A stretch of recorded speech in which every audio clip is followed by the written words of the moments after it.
Good evening, it's Jen the Liberty Lion, and I'm just going to go over briefly a few things to help make sense of some things that we've been talking about in the past.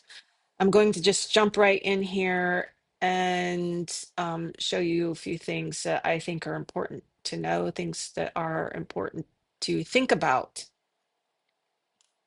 So this is from the National Archives. This is the Articles of Confederation, 1777. This was before the Constitution was written. However, the United States and Congress assembled is mentioned in this document, as well as the United States of America and Congress assembled.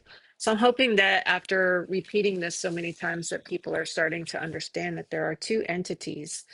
There's actually a state. Each state has its own government, and then the states altogether has a government called the United States of America. And the United States of America formed a military called the United States. The United States, after it was formed and started making treaties, was making treaties for peace with the Indians. And they sent, for the most part, members of the military to go and make peace with the Indians and write their treaties. Of course, in some of these situations, civilians did go along with the members of the military, and that is because there weren't always enough people in the military who knew enough, well enough to write the treaties. So they brought along a well-educated civilian person who could help them.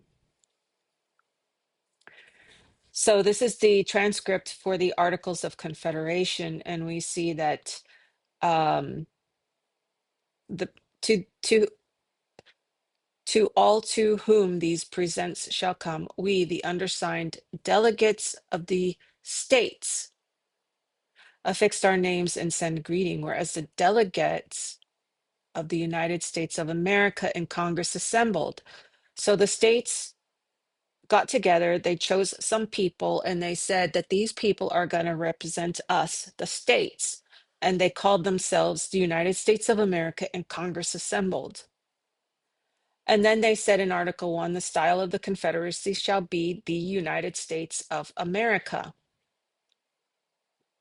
So the Confederacy is the United States of America. That is the government among all the states. So all the states have each their own government, and then there's a government that the states create when they all come together, and it's called the United States. Now, when the United States of America, the Confederacy is when all the states get together and they call themselves the United States of America and Congress assembled. But then they created another entity, and that entity was a military, and they called it the United States. So each state retains its sovereignty, freedom, and power, jurisdiction, and right. So if you're creating an entity to be a government over you, how do you then retain all of your rights, freedoms, independence, and power? So if you're going to retain all of your power, then whatever you're given to the entity you created is not necessarily a governing body. So this must be something else. If it's not a government for you, then it must be an agency that works for you. So this agency that works for the states altogether, not for one single independent state, but all the states together, um, it's created by the United States of America and then called the United States, and that would be a military, because you can't have anything unless you can protect it. If you can't protect your home from big corporations that want to contract it right out of your out of your hands, then you don't have anything. If you have a country and you can't protect it from being invaded or contracted out of your hands, then you don't have anything. So to have a country, you must have a system of protecting it. And so the United States is the national military that works to protect all the states equally, um, all together, called And those states altogether are called the United States of America. So once we look at the federal constitution, we see in here that we, the people of the United States, so we, the military, to form a more perfect union, we must establish and ensure, you could say ensure justice, um, establish justice, ensure tranquility. So establish justice and ensure the peace, provide for the common defense, promote the general welfare, and secure the blessings of liberty to ourselves and our posterity.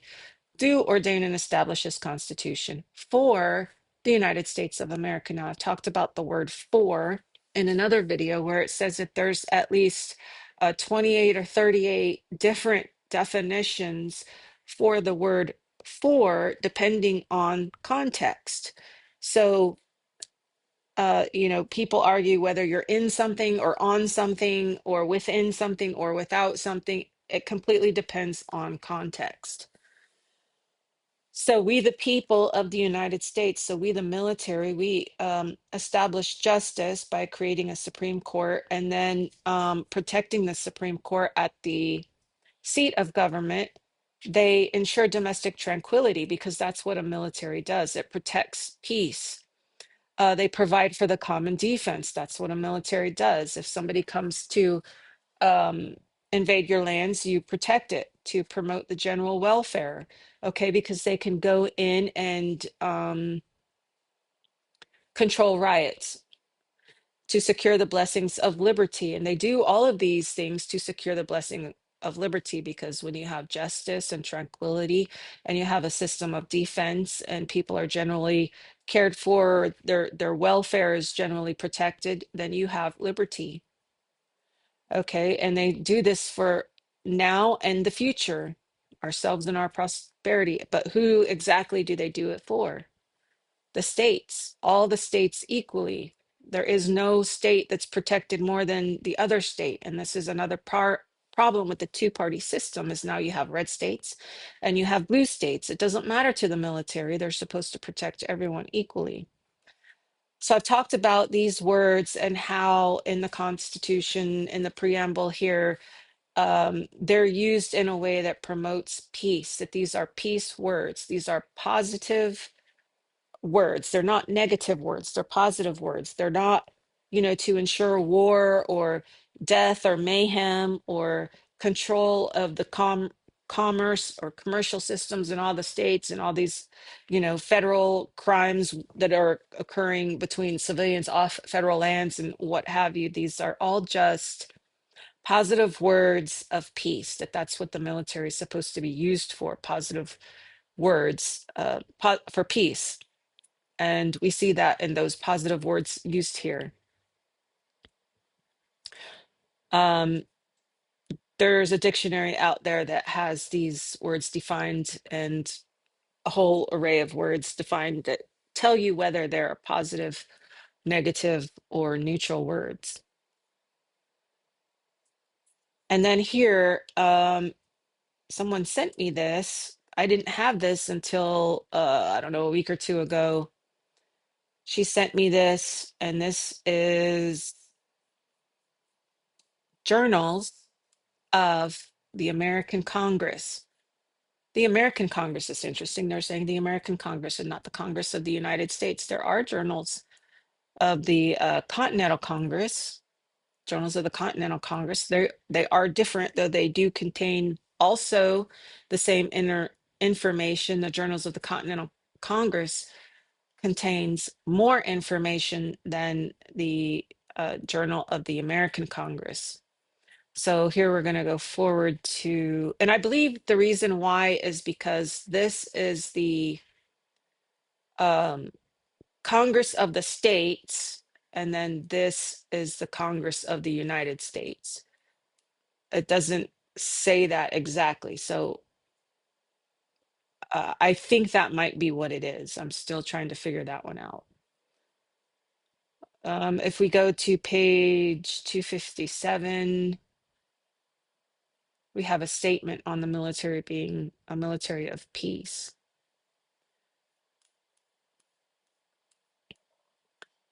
It says, A motion was made by Mr. Bland, seconded by Mr. Holton, that Congress will, on Friday next, resolve itself into a committee of the whole to take into consideration what powers exist in Congress by the Confederation for the purpose of forming a military peace establishment.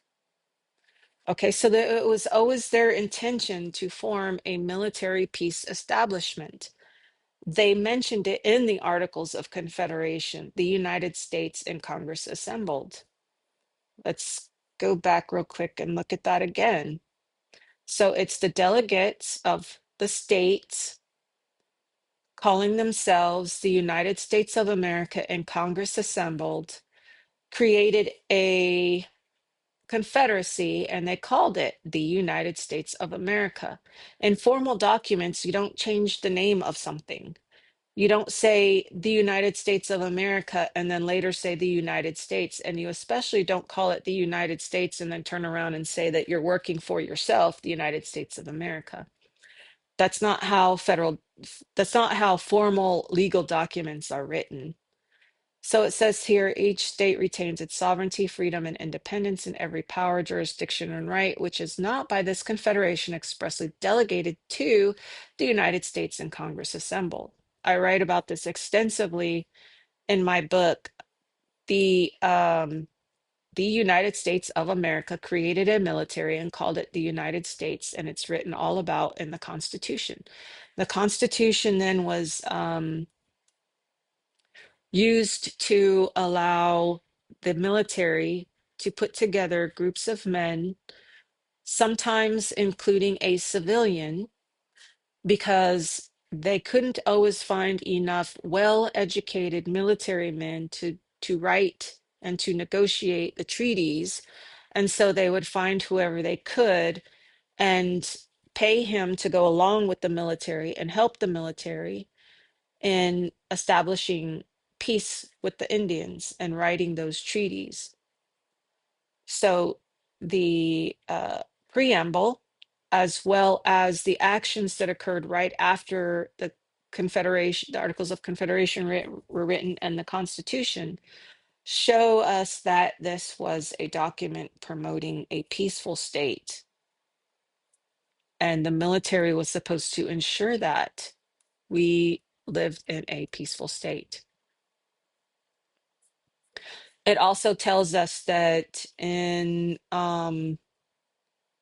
Article 2, Section 1, the president is the executive of the United States of America and also the commander in chief of the United States. The United States is a military. The United States of America are the civilian part of government, and it's the states. It also is supposed to guarantee uh, the republics. So before each state joined the Union, it had to have a Republican form of government. That's one type of government. It then after made a another type of government, and those are called the state of, and whatever state you're in, for us, it's the state of Texas. So the state of Texas is supposed to, with the United States military, guarantee a republic. Okay, so in here it says, to take into consideration what powers exist in Congress by the Confederation for the purpose of forming a military peace establishment. And the Constitution today has been taken out of context. It's been enlarged by the courts.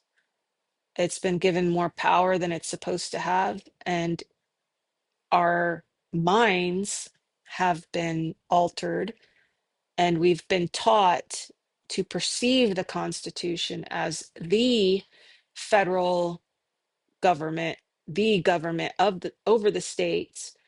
And I believe they did that because it was intended to give military powers for certain situations. And the military do not have universal human rights the way civilians do.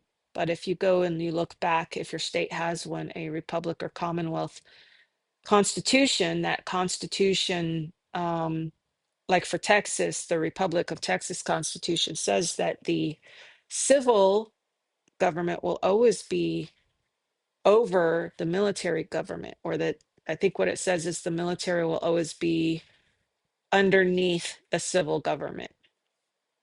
And when I was in the military, I was told, you are less than the civilians. You work for them. We're here to protect them. That was back in the 90s. When I became a civil servant and I worked with the Department of Defense as a civilian, I was told, you're a civilian, you're above the military. They don't tell you what to do here. The civilians are always over the military.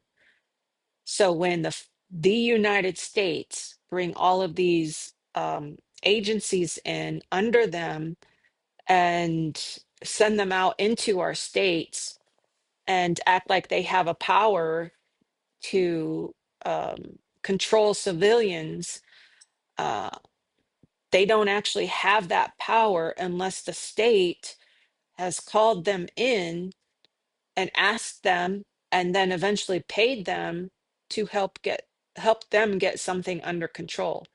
So the governor has to call the Congress of the United States, the military Congress, to come help them, and then they can do that. They can't just arbitrarily decide to go into the states and take control of the state. They're not supposed to wage war against a state. They're supposed to promote peace. So I'm not saying any of this is Trump's fault. I don't associate any longer with any political party. Um, I'm not anti-government and I'm not anti-federal government. I'm actually pro-military, but I am not pro-military that has full power to do whatever it wants. So that's just a short little video that I wanted to put out today on the military peace establishment. It's right there in the words used in the preamble that there's a difference between the United States and the United States of America. There are two Congresses. They're both sat at Washington, D.C., at the seat of government, but the military government is only required to meet once a year. It says that in the Constitution. And I believe that they can also meet wherever they want. And I think that last year, I think it was August or September, they met at Quantico, Virginia with I think it was the state guy and Trump when he went and told them they were a bunch of liberal fatties and they needed to get in shape. So, as things progress and get stranger and stranger, I think it's just proving my point more and more that the United States has very little power and very little power, even on paper, but actually zero power over civilians.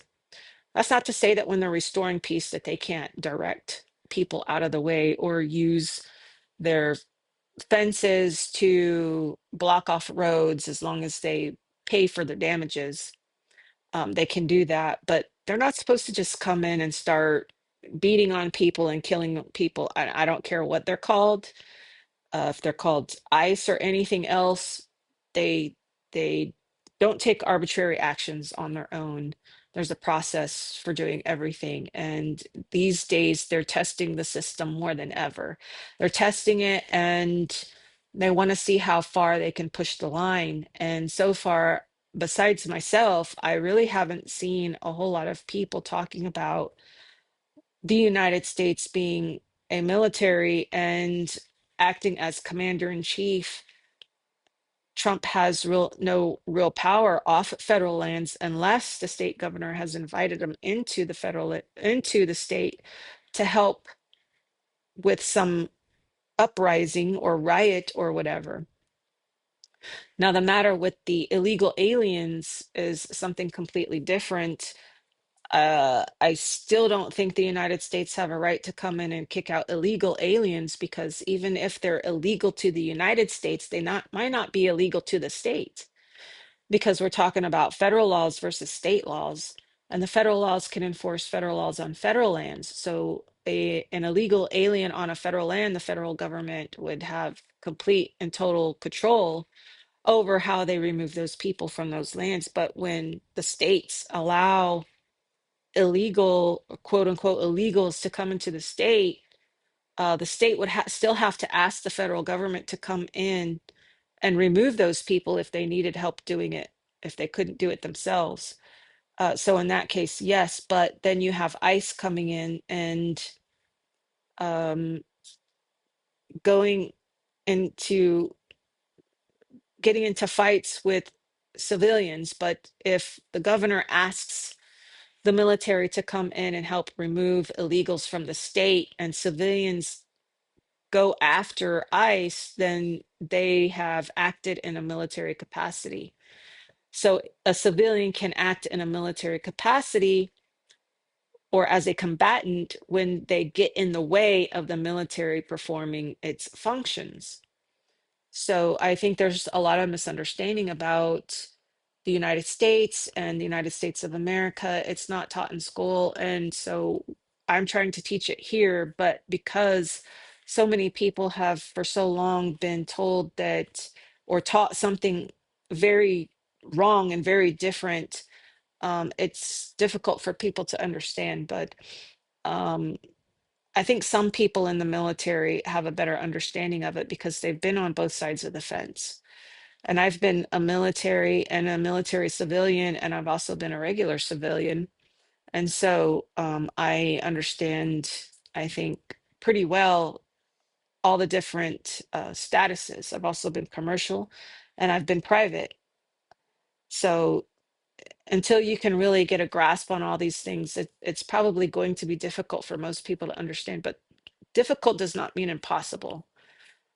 It's not impossible to understand these things. We just have to pay attention and acknowledge that the things we thought we knew were probably wrong, and were wrong to us, taught wrongly to us, because it helped the federal government, the military, grow.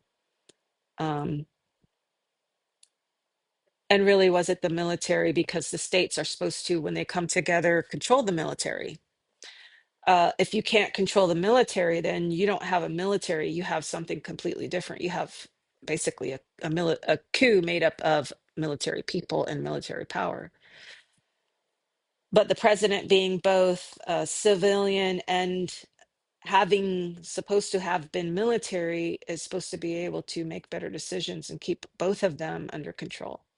And that hasn't been happening. So like, share, subscribe, and we'll have more videos coming up.